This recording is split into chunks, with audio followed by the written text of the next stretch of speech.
গাজীপুরের এক নিভৃত গ্রাম, নামটা যেন ভুলে গেছে সময়েও।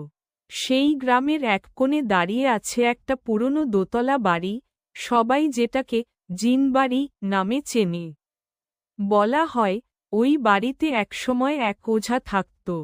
তার অকাল মৃত্যুর পর থেকেই বাড়িটা হয়ে ওঠে অলৌকিক। বহু বছর ধরে বাড়িটা পরিত্যক্ত, আর যেই সেখানে ঢুকেছে, ফিরে আসেনি। রাজু, গ্রামেরই এক যুবক, দুষ্টুমি আর সাহসিকতার জন্য নাম করেছিল। গ্রামের বন্ধুদের আড্ডায় এক রাতে সবাই মজা করে বলল, তোকে সাহসী বলিস, রাত 11টায় জিনবাড়িতে 1 ঘন্টা কাটিয়ে দেখ।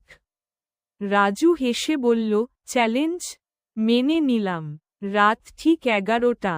রাজু হাতে একটা টর্চ আর একটা পুরনো গরুর ঘণ্টা নিয়ে বাড়িটার সামনে দাঁড়াল।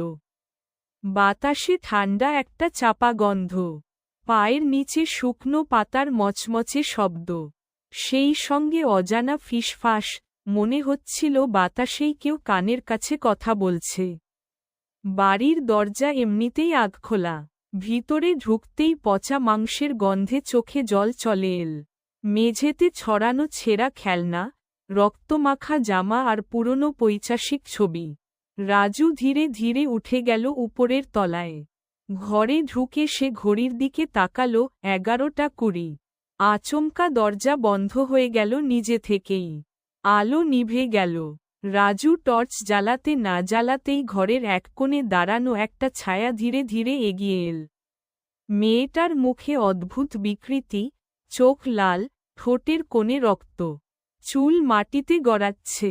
সে বলল, আমার ঘরে কেউ এলে তার ফেরার রাস্তা থাকে না। রাজু চিৎকার করে দৌড়াতে চাইল, কিন্তু তার পা যেন মাটিতে গেঁথে গেছে।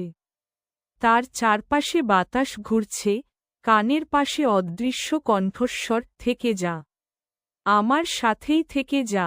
পরদিন সকালে গ্রামের মানুষজন রাজুর খোঁজে বাড়িতে ঢুকে কিছুই পেল না, শুধু একটা পুরনো গরুর ঘণ্টা আর একটা আধা ফাটা ছবি, যেখানে রাজুর মুখটাও নেই।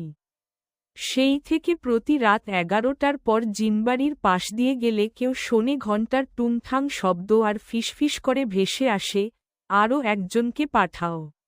अगर आपको मेरे वीडियो पसंद आए तो चैनल को सब्सक्राइब करना।